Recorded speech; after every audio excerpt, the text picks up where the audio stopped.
प्रधानमंत्री मोदी की कार कितने सालों में बदल जाती है? क्या पीएम मोदी खुद अपनी पसंद की कार चुनते हैं? पीएम मोदी की कार का फैसला क्या एसपीजी करता? आपके सभी सवालों का जवाब देखिए अंदर की बात खास रिपोर्ट में। पीएम मोदी की गाड़ियों के बेड़े में हाल ही में मर्सिडीज मैचबैच शामिल हुई है। इस कार ने काफी सुर्खियां बटोरी और इसका कारण था गाड़ी की कीमत। दरअसल कुछ समय पहले मीडिया रिपोर्ट्स में दावा किया गया था कि इस कार की कीमत करीब 12 करोड़ रुपए है। सरकारी सूत्रों के मुताबिक पहले स्पेशल प्रोटेक्शन ग्रुप एसपीजी की तरफ से पीएम की गाड़ी को बदलने के लिए 6 साल का अब मानदंड है।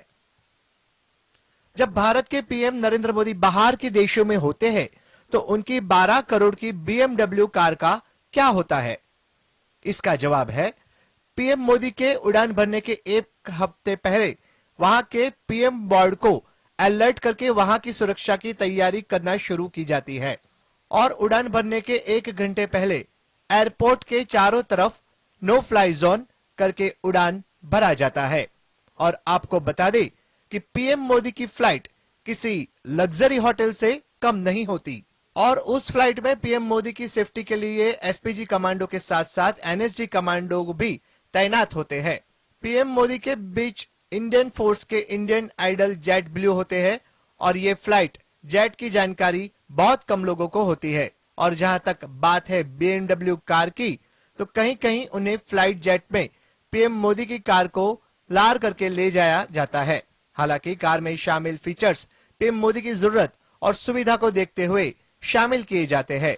Bureau report, GSTV. तो राजस्थान में कांग्रेस का आपसी झगड़ा खत्म होने का नाम ही नहीं ले रहा है। पूर्व उप मुख्यमंत्री सचिन पायलट ने अपनी ही पार्टी की सरकार के मुखिया अशोक गहलोत पर वादा खिलाफी का आरोप लगाते हुए 11 अप्रैल को एक दिन का अनशन करने का ऐलान किया है। क्या राजस्थान में विवाद बढ़ेगा कि फिर सब सलामत की बात सामने आएगी? देखते हैं इस रिपोर्ट में। राजस्थान में विधानसभा चुनाव से पहले कांग्रेस में घमासान मच गया है। रविवार को पूर्व उप मुख्यमंत्री सचिन पायलट ने अपनी ही सरकार पर हमला बोलते हुए मुख्यमंत्री अशोक गहलोत पर बीजेपी के नेताओं को बचाने का आरोप लगाया। पायलट के बयान पर कांग्रेस के राज्य प्रभारी सुखविंदर सिंह रंधावा ने कहा कि उन्हें इस तरह प्रेस कॉन्फ्रेंस नहीं करनी चाहिए थी। रंधावा ने कहा है कि मंगलवार को जयपुर जाएंगे और इस मुद्दे पर पायलट और गहलोत दोनों से बात करेंगे। उन्होंने कहा कि पायलट ने 2 पत्रों के बारे में बात की है, मैं उस पर भी गौर करूंगा और दोनों से बात करूंगा। वहीं सचिन पायलट ने रविवार को आरोप लगाते हुए कहा था कि कांग्रेस पार्टी ने वादा किया था कि सत्ता में आएगी तो हम भ्रष्टाचार के मामले में जांच करेंगे, मगर मिली जुली के खेल में सारे मामले दबा दिए गए हैं। इतना ही नहीं, पायलट ने कहा, इसे देखते हुए मैं 11 अप्रैल को शहीद स्मारक पर एक दिन का अनशन करूंगा। यह अनशन उन बातों को रखते और उन्हें करने के लिए किया जा रहा है जो अब तक हमारी सरकार द्वारा नहीं हुई। Bureau report, GSTV. तो उत्तर प्रदेश में नगर निकाय के लिए 2 चरणों में वोट डाले जाएंगे। 4 और 11 मई को निकाय चुनाव के लिए वोटिंग होगी, जबकि मतगणना 13 मई को होगी। पहले चुनाव दिसंबर में होना था, लेकिन ओबीसी आरक्षण के मुद्दे को चलते चुनाव पर रोक लग गई थी। अब ना कोई योजना, न ट्रांसफर पोस्टिंग और न नई नौकरी। यूपी में आचार संहिता लागू नहीं हो सकेंगे ये 5 काम। देखते हैं खास रिपोर्ट में। उत्तर प्रदेश में रविवार को निकाय चुनाव का ऐलान हुआ है। निकाय चुनाव में 2 चरणों में यानी कि 4 और 11 मई को वोटिंग होगी, जबकि 13 मई को नतीजे आएंगे। स्वतंत्र और निष्पक्ष चुनाव कराने के लिए चुनाव आयोग ने कुछ नियम बनाए हैं, उसे ही आचार संहिता कहा जाता है। ऐसे में जानते हैं कि आखिर यूपी में चुनाव के दौरान किन किन चीजों पर प्रतिबंध रहेगा।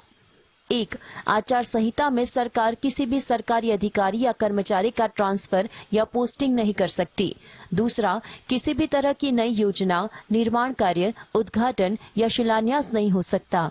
तीसरा, आचार संहिता के दौरान सरकारी पैसे का इस्तेमाल विज्ञापन या जनसंपर्क के लिए नहीं हो सकता। चौथा, सरकार का कोई भी मंत्री, विधायक, यहाँ तक कि मुख्यमंत्री भी चुनाव प्रक्रिया में शामिल किसी भी अधिकारी से नहीं मिल सकते। 5वां, किसी भी पार्टी या प्रत्याशी को रैली या जुलूस निकालने या चुनावी सभा करने से पहले पुलिस प्रशासन की अनुमति लेनी होगी। तारीखों के ऐलान के साथ ही प्रदेश में आचार संहिता लागू हो गई है। यह नतीजे आने तक लागू रहेगी। Bureau report, GSTV. तो उत्तर प्रदेश निकाय चुनाव को लेकर बीएसपी चीफ मायावती ने बड़ा ऐलान किया। ये चुनाव का अतीक अहमद के परिवार से क्या है कनेक्शन, देखते हैं अंदर की बात में खास रिपोर्ट। उत्तर प्रदेश निकाय चुनाव को लेकर बीएसपी प्रमुख मायावती ने मीडिया से बात की। इस दौरान पहले उन्होंने चुनाव ईवीएम की जगह बैलेट पेपर से कराने की मांग रखी। इसके बाद उन्होंने मेयर पद के लिए अतीक अहमद के परिवार को टिकट देने के सवाल पर बड़ा ऐलान कर दिया है। दरअसल चुनाव के ऐलान के बाद अटकलें चल रही थी कि बीएसपी अतीक अहमद के परिवार को प्रयागराज से मेयर का टिकट दे सकती है, लेकिन इन अटकलों पर प्रेस कॉन्फ्रेंस के दौरान बीएसपी प्रमुख मायावती ने विराम लगा दिया। उन्होंने कहा, बीएसपी चुनाव का स्वागत करती हूं, लेकिन बीजेपी ईवीएम से चुनाव नहीं कराकर बैलेट पेपर से चुनाव कराए। हालांकि इससे पहले कहा जा रहा था कि अतीक अहमद के भाई की पत्नी को उम्मीदवार बनाया जा सकता है। उमेश पाल अपहरण केस में बरी हुए अतीक अहमद के भाई अशरफ अहमद की पत्नी जैनब को प्रयागराज से बीएसपी मेयर का चुनाव लड़ाना चाहती है। जैनब परिवार की एकमात्र ऐसी सदस्य है जिनके ऊपर कोई आरोप नहीं है। Bureau report, GSTV. Supreme court ने सेना में भर्ती की केंद्र सरकार की अग्निपथ योजना के खिलाफ 2 अपीलों को सोमवार को खारिज कर दिया। शीर्ष अदालत ने टिप्पणी में कहा कि यह योजना मनमानी नहीं है। देखते खास रिपोर्ट। सुप्रीम कोर्ट ने सेना में भर्ती की केंद्र सरकार की अग्निपथ योजना के खिलाफ 2 अपीलों को सोमवार को खारिज कर दिया। शीर्ष अदालत ने टिप्पणी में कहा कि यह योजना मनमानी नहीं है। फरवरी में दिल्ली उच्च न्यायालय ने अग्निपथ योजना की वैधता को बरकरार रखा, जिसके खिलाफ शीर्ष अदालत में 2 याचिकाएं दायर की गई थी। दिल्ली उच्च न्यायालय ने अपने आदेश में कहा कि अग्निपथ योजना राष्ट्रीय हित में तैयार की गई थी और यह सुनिश्चित करने के लिए कि सशस्त्र बल बेहतर तरीके से तैयार है। दिल्ली हाईकोर्ट के फैसले के खिलाफ सुप्रीम कोर्ट में 2 याचिकाएं दायर की गई थी।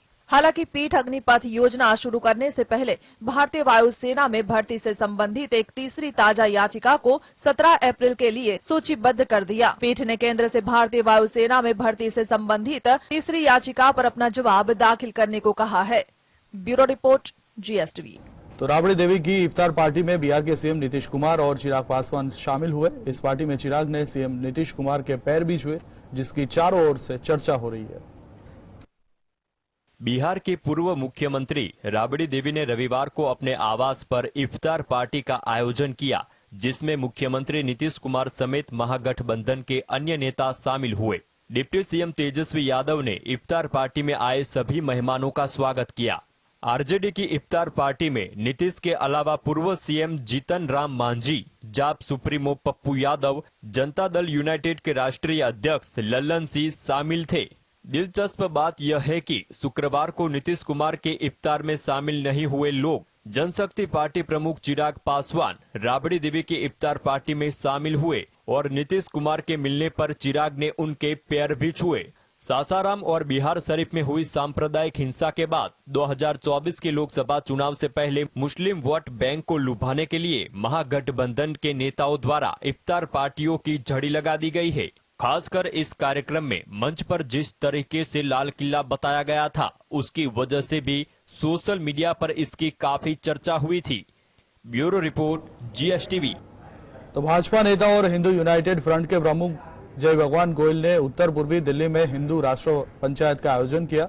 इसमें पूर्व केंद्रीय मंत्री सत्यनारायण जटिया तथा उत्तरी दिल्ली के पूर्व महापौर अवतार सिंह समेत अन्य नेता शामिल हुए। बैठक में आपत्तिजनक बयान भी दिए गए। क्या दिया आपत्तिजनक बयान, कैसे बढ़ सकता है विवाद, देखते इस रिपोर्ट में। साल 2020 में दंगे की चपेट में आए उत्तर पूर्वी दिल्ली क्षेत्र को एक हिंदू राष्ट्र पंचायत ने देश का पहला हिंदू राष्ट्र जिला बनाने का आह्वान किया है। इस पंचायत ने इलाके के निवासियों से अपनी संपत्तियां अल्पसंख्यकों को न बेचने या किराए पर नहीं देने की अपील की है। उत्तर पूर्वी दिल्ली में पंचायत बैठक भाजपा नेता और हिंदू संयुक्त मोर्चा के प्रमुख जय भगवान गोयल द्वारा आयोजित की गई थी और इसमें भाजपा संसदीय बोर्ड के सदस्य और पूर्व केंद्रीय मंत्री सत्यनारायण जटिया और उत्तरी दिल्ली के पूर्व महापौर अवतार सिंह ने भाग लिया था। गोयल ने कहा कि हम पहले उत्तर पूर्वी दिल्ली को एक हिंदू राष्ट्र जिला और फिर पूरे देश को एक हिंदू राष्ट्र बनाएंगे। फरवरी 2020 में पूर्वोत्तर दिल्ली में हुए दंगों में 53 लोग मारे गए थे और 700 से अधिक घायल हुए थे। उत्तर पूर्वी दिल्ली के दंगों का जिक्र करते हुए उन्होंने आरोप लगाया कि इस क्षेत्र को मिनी पाकिस्तान में बदलने की योजना थी। गोयल ने भारत को गवाए हिंद में बदलने की योजना के बारे में लोगों को चेतावनी दी। Bureau report, GS। खालिस्तानी समर्थक अमृतपाल सिंह की तलाश में जुटी पंजाब पुलिस को बड़ी सफलता मिली है। पुलिस ने अमृतपाल के करीबी पपलप्रीत को गिरफ्तार कर लिया है। पपलप्रीत अमृतपाल का सलाहकार है। वह उसके फरार होने के समय से ही अमृतपाल के साथ साई की तरह रह रहा था। कैसे पुलिस ने किया ऑपरेशन, कहां है भगोड़ा अमृतपाल, देखते हैं अंदर की बात में। पंजाब पुलिस के हाथ बड़ी कामयाबी लगी है। खालिस्तानी समर्थक अमृतपाल सिंह के करीबी पप्पलप्रीत सिंह को पुलिस ने गिरफ्तार कर लिया है। पप्पलप्रीत अमृतपाल का सलाहकार है। वह उसके फरार होने के समय से ही अमृतपाल के साथ साई की तरह रह रहा था। पंजाब पुलिस ने वारिस पंजाब देश संगठन के प्रमुख अमृतपाल सिंह और उसके साथियों पर 18 मार्च को कार्यवाही की थी। अब पुलिस ने पप्पलप्रीत को गिरफ्तार कर लिया। इस पंजाब पुलिस के लिए बड़ी सफलता माना जा रहा है। पप्पलप्रीत सिंह को अमृतपाल का मेन हैंडलर बताया जाता है। अमृतपाल इसे अपना मेंटर मानता है। वह अमृतपाल का मीडिया सलाहकार भी है। खुफिया एजेंसियों के मुताबिक पप्पलप्रीत पंजाब में खालिस्तान का माहौल खड़ा करने के लिए ISI के सीधे संपर्क में है। वह राज्य में आतंकवाद फैलाने की साजिश में जुटा है। पप्पलप्रीत खुद को वीडियो जर्नलिस्ट और एक्टिविस्ट बताता है। इससे पहले 2017 में वह सिमरनजीत सिंह मान की पार्टी शिरोमणि अकाली दल में शामिल हुआ था, लेकिन 9 महीने के बाद ही उसने पार्टी छोड़ दी। Bureau report, GSTV। तो पंजाब पुलिस ने फगवाड़ा से एक NRI को गिरफ्तार किया है, जिसके पास से भगोड़े अमृतपाल सिंह को लेकर कई अहम सबूत मिले हैं। इस मामले में पुलिस ने कई लोगों को हिरासत में भी लिया है, जिनसे पूछताछ की जा रही है। अमृतपाल को लेकर क्या हो सकता है बड़ा खुलासा, देखते हैं इस खास रिपोर्ट में। वारिस पंजाबी का चीफ और खालिस्तानी समर्थक अमृतपाल सिंह अब तक पंजाब पुलिस के हत्थे नहीं चढ़ा है। 18 मार्च से उसकी तलाशी हो रही है, जब पुलिस ने उसके और उसके सहयोगियों के खिलाफ कार्रवाई शुरू की थी। अब पंजाब पुलिस ने कपूरथला जिले के फगवाड़ा शहर से एक NRI को अरेस्ट किया है। सूत्रों के मुताबिक इस NRI की अमृतपाल के होशियारपुर से फरार होने की घटना के सिलसिले में गिरफ्तारी हुई है। सूत्रों के मुताबिक गिरफ्तार किए गए NRI का नाम जसविंदर सिंह पांगली है, जो फगवाड़ा के पास जगतपुर जट्टा गांव का रहने वाला है। यह जानकारी भी मिली है कि पुलिस ने इस मामले में पांगले के अलावा कई और लोगों को हिरासत में लिया है, जिससे पूछताछ की जा रही है। पूछताछ में अमृतपाल को लेकर बड़े खुलासे हो सकते हैं। चर्चा है कि आने वाले दिनों में पंजाब पुलिस इस मामले में कई बड़े खुलासे कर सकती है। Bureau report, GSTV। बागेश्वर सरकार के पंडित धीरेन्द्र शास्त्री हिंदू राष्ट्र की मांग को लेकर लगातार चर्चा में रहते हैं। वो अलग अलग मंचों से लगातार हिंदू राष्ट्र और सनातन की आवाज उठाते रहते हैं। एक बार फिर उन्होंने हिंदू राष्ट्र की मांग को दोहराते हुए अयोध्या के बाद काशी और का मुद्दा जोर शोर से उठाया। सनातन धर्म सभा मंच से धीरेन्द्र शास्त्री ने कहा, अयोध्या तो जाकी थी, मथुरा काशी बाकी है। बाबा बागेश्वर धाम सरकार का नया विवाद सामने आया है। देवकी नंदन ठाकुर का कार्यक्रम भोपाल में था। यहाँ मंच पर नजर आई धीरेन्द्र शास्त्री ने कहा, अयोध्या तो झांकी थी, मथुरा काशी बाकी है। हम यही प्रार्थना करते हैं कि जितने भी भारतवर्ष में ठाकुर जी के अनुयायी हैं, ये काम पूरे विश्व में रहने वाले कृष्ण के अनुयायी का है। बहुत ही जल्द मथुरा में श्री कृष्ण की जन्मभूमि के लिए एक यात्रा निकालेंगे। बहुत जल्दी कृष्ण मंदिर भी बनना चाहिए। उन्होंने कहा, पहले आए राम, फिर घनश्याम। बताते चले कि धीरेन्द्र शास्त्री हिंदू राष्ट्र पर अपने रूप की वजह से लगातार चर्चाओं में रहे हैं। कथावाचक देवकीनंदन ठाकुर ने भी मथुरा में कृष्ण मंदिर बनने को लेकर बयान दिया। उन्होंने कहा, कृष्ण जन्मभूमि के लिए एक बहुत बड़ा आंदोलन बहुत जल्द शुरू होने जा रहा है। अगर आपको साथ देना हो तो जरूर देना, वरना मैं अकेले ही कर लूंगा। सनातन धर्म सभा को संबोधित करते हुए कथावाचक देवकीनंदन ठाकुर ने कहा कि 25-30 साल बाद भी हमारा देश सेक्युलर रहेगा, इसकी गारंटी कौन दे सकता है। Bureau report, GSTV। उत्तराखंड के हल्द्वानी की जेल में 44 कैदियों के HIV पॉजिटिव पाए गए। इससे जेल प्रशासन में हड़कंप मच गया। फिलहाल सभी पॉजिटिव मरीजों का इलाज सुशीला तिवारी अस्पताल में चल रहा है। वहीं जेल प्रशासन इस विषय में कुछ भी बोलने के लिए तैयार नहीं है। क्या है सनसनीखेज मामला, देखते हैं इस रिपोर्ट में।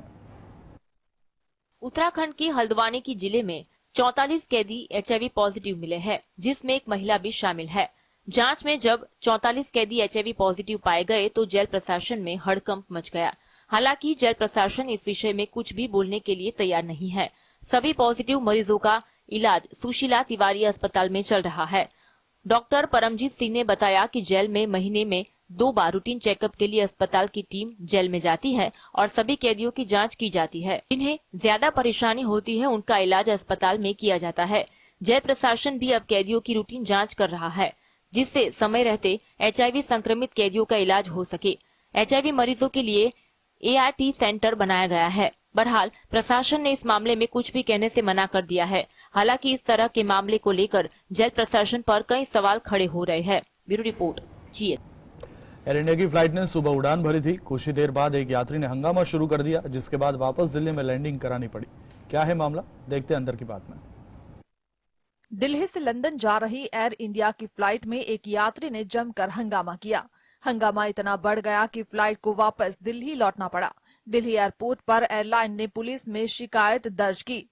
हंगामा कर रही यात्री को पुलिस ने हिरासत में ले लिया है। एयर इंडिया की फ्लाइट ने सोमवार की सुबह 6:35 पर दिल्ली से लंदन के लिए उड़ान भरी थी। कुछ ही देर बाद एक यात्री ने फ्लाइट में मारपीट शुरू कर दी। क्रू मेंबर के साथ भी मारपीट की गई, जिसमें 2 लोगों को चोटें आई है। यात्री को काबू न होता देख पायलट ने फ्लाइट को दिल्ली वापस लेने का फैसला किया।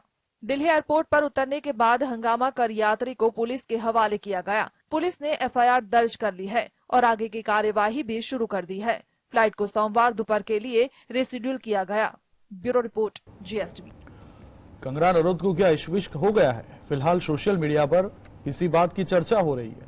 दरअसल एक्ट्रेस ने ट्विटर पर की गई अपनी पोस्ट में शायराना अंदाज में दिल का हाल बयां किया है। देखते इस रिपोर्ट में।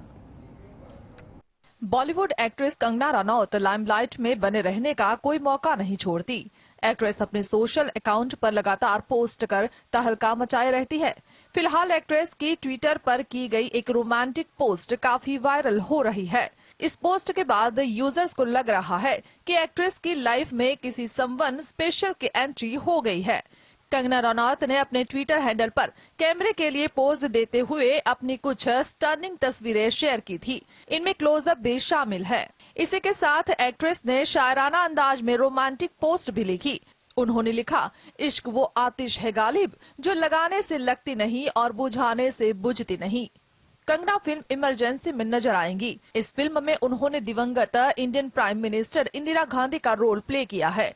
इस फिल्म में पंकज त्रिपाठी, सतीश कौशिक और श्रेयस तलपड़े ने भी अहम भूमिका निभाई है। इसके अलावा कंगना तेजस में एयरफोर्स पायलट के रोल में नजर आएंगी। Bureau report GS। देश में कोरोना एक बार फिर पैर पसारने लगा है। पिछले 24 घंटों में भारत में कोरोना के 5,880 केस मिले। इतना ही नहीं, डेली पॉजिटिविटी रेट 6.91% हो गया है। यानी हर 100 टेस्ट में से करीब 7 की रिपोर्ट पॉजिटिव आ रही है। भारत में मिल रहे कोरोना केसों में से 38% केस नए वेरिएंट XBB.1.16 के मिल रहे। देखते इस खास रिपोर्ट में। देश में कोरोना एक बार फिर पैर पसारने लगा है। पिछले 24 घंटे में भारत में कोरोना के 5,880 केस मिले हैं। इस दौरान 12 लोगों की मौत भी हुई है। इतना ही नहीं, डेली पॉजिटिविटी रेट 6.91% हो गया है। यानी हर 100 टेस्ट में से करीब 7 की रिपोर्ट पॉजिटिव आ रही है। देश में वीकली पॉजिटिविटी रेट 3.67% हो गया है। भारत में मिल रहे कोरोना केसों में 38% केस नए वेरिएंट XBB.1.16 के मिल रहे हैं। जीनोम सीक्वेंसिंग पर नजर रखने वाली संस्थान इंसोकिक के मुताबिक देश में रोजाना सामने आ रहे कोरोना केसों में 38.2% केस XBB.1.16 वेरिएंट के हैं। ओमिक्रॉन और उसके सब वेरिएंट का प्रसार भारत में जारी है। पिछले कुछ दिनों में संक्रमण दर में वृद्धि देखी गई है। केंद्र सरकार की ओर से कोविड गाइडलाइन के पालन के लिए राज्यों को नोटिस दी गई है। Bureau report GSTV। व्हाट्सएप और फेसबुक पर अलग अलग स्टेटस और स्टोरी ना शेयर करना पड़े, इसके लिए व्हाट्सएप का एक नया फीचर पेश करने जा रहा है। कब हो सकता है ये नया फीचर्स लॉन्च, कैसे स्टेटस होगा अपडेट? हालांकि लॉन्च डेट का खुलासा नहीं किया गया है। आइए जानते हैं इसके बारे में विस्तार से इस रिपोर्ट में। व्हाट्सएप अपने यूजर की सुविधा के लिए नए नए फीचर्स पेश करता है। इससे यूजर्स के लिए चैटिंग, कॉलिंग आसान हो जाती है। बता दें कि इन दिनों व्हाट्सएप स्टेटस काफी चलन में है। ऐसे में व्हाट्सएप की ओर से स्टेटस के लिए नया फीचर लाया जा रहा है, जिसकी टेस्टिंग की जा रही है। इस फीचर को जल्द लॉन्च किया जा सकता है। व्हाट्सएप के नए फीचर की मदद से यूजर्स अपने व्हाट्सएप स्टेटस को ऑटोमेटिक तरीके से फेसबुक स्टोरी पर शेयर कर पाएंगे। इससे यूजर को मैन्युअल तरीके से अलग अलग व्हाट्सएप स्टेटस और फेसबुक स्टोरी नहीं शेयर करना होगा। इससे व्हाट्सएप के स्टेटस पर ज्यादा व्यू मिले, साथ ही टाइम भी बचेगा। बता दें कि व्हाट्सएप और फेसबुक एक ही कंपनी मेटा के अंतर्गत काम करते हैं। ऐसे में इस फीचर को रोल आउट करना आसान है। यह फीचर इंस्टाग्राम के रील फीचर की तरह होगा। Bureau report, GSTV। जोधपुर में बैतमार मेले का आयोजन किया गया। यह दुनिया का अनोखा मेला कहलाता है। इसमें महिलाएं कुंवारे युवकों को प्यार से छड़ी मारकर बताती है कि यह कुंवारा है।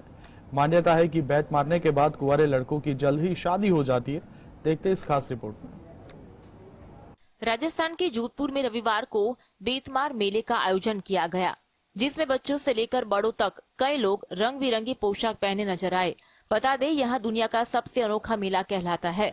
16 दिन की पूजा करने के बाद सुहागिन महिलाएं जोधपुर के भीतर शहर में रात भर सड़कों पर अलग अलग स्वांग खेलती है। पूरी रात इस शहर पर महिलाओं का राज होता है। इस मेले को बेतमार के नाम से भी जाना जाता है। बताया जाता है कि जोधपुर में पुराने समय से यह परंपरा चली आ रही है।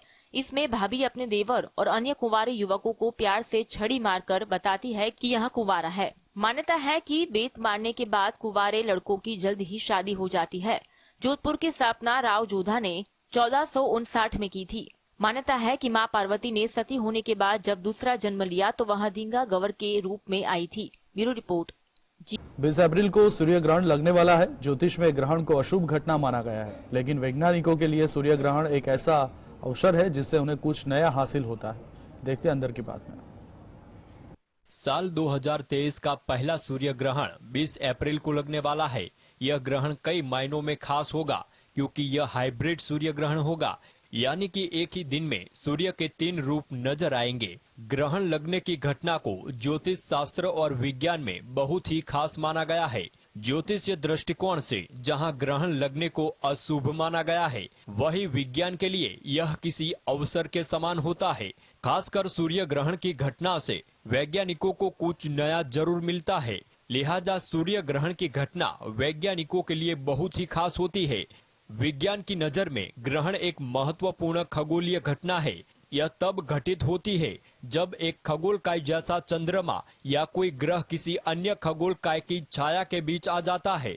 पृथ्वी पर सूर्य ग्रहण और चंद्र ग्रहण मुख्यतः 2 प्रकार के ग्रहण लगते हैं। सूर्य ग्रहण वैज्ञानिकों के लिए अवसर की तरह होता है। इस दौरान उन्हें नए नए तथ्यों पर काम करने का भी मौका मिलता है। ब्यूरो रिपोर्ट, तो भारत और रूस के संबंध काफी मजबूत हुए। अब जो ताजा खबरें आ रही है उसके मुताबिक रूस अब तेल सप्लाई में भारत का नंबर 1 साथी बन गया है।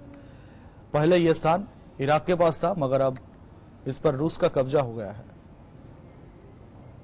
यूक्रेन की जंग की वजह से जहां पश्चिमी देशों के साथ रूस के संबंध बिगड़े, तो वहीं भारत से उसके रिश्ते और मजबूत हो गए हैं। भारत अब रूस से तेल आयात करने के मामले में तीसरे नंबर पर आ गया है। पहले स्थान पर चीन और दूसरे पर अमेरिका है। जंग की शुरुआत से ही भारत को रूस से सस्ता तेल मिल रहा है। सबसे दिलचस्प बात यह है कि भारत इसके लिए डॉलर नहीं बल्कि दिरहम में पेमेंट कर रहा है। यह बात अमेरिका और यूरोपियन देशों को परेशान कर सकती है। यह बात तो हमेशा से अमेरिका के लिए परेशानी की वजह थी कि भारत रूस से कच्चा तेल खरीद रहा है, लेकिन सूत्रों की माने तो भारतीय रिफाइनरीज दिरहम में रूस के साथ तेल का व्यापार कर रही है। भारत और रूस के बीच ऑयल ट्रेड मार्च में 1.64 मिलियन बैरल प्रतिदिन के नए उच्च स्तर पर पहुंच गया है, लेकिन इसमें थोड़ी स्थिरता आई है। इस नए आंकड़े के साथ ही रूस ने भारत के पारंपरिक तेल सप्लायर इराक की जगह ले ली है। अब इराक नहीं बल्कि रूस भारत को तेल सप्लाई करने के मामले में नंबर 1 है। एनर्जी सप्लाई पर नजर रखने वाली एजेंसी के मुताबिक रूस अब कच्चे तेल का एकमात्र सबसे बड़ा सप्लायर बन रहा है। लगातार छठे महीने में भारत ने रूस से 1/3 से ज्यादा तेल खरीदा है। फरवरी 2022 में रूस यूक्रेन युद्ध होने से पहले भारत के आयात में रूस की हिस्सेदारी 1% से भी कम थी, जबकि मार्च 2022 तक यह बढ़कर 1.64 मिलियन बैरल प्रतिदिन यानी 34% हो गई है। कुछ यूरोप देश रूस से आने वाले तेल की एक कीमत तय करना चाहते हैं, लेकिन अब इस पर कोई आम सहमति नहीं बन सकी है, जबकि सऊदी अरब वह दूसरा देश रहा जिससे भारत ने सबसे ज्यादा तेल खरीदा। एजेंसी के अनुसार सऊदी अरब इस मामले में दूसरे नंबर पर है। उसने मार्च में भारत को 9,86,288 मिलियन बैरल तेल की बिक्री की, जबकि 8,21,952 बीपीडी की बिक्री के साथ इराक तीसरा सबसे बड़ा तेल सप्लायर रहा। 3,13,200 यूएई चौथा सबसे बड़ा सप्लायर बना और उसने अमेरिका को पीछे छोड़ दिया। Bureau report, GSTV।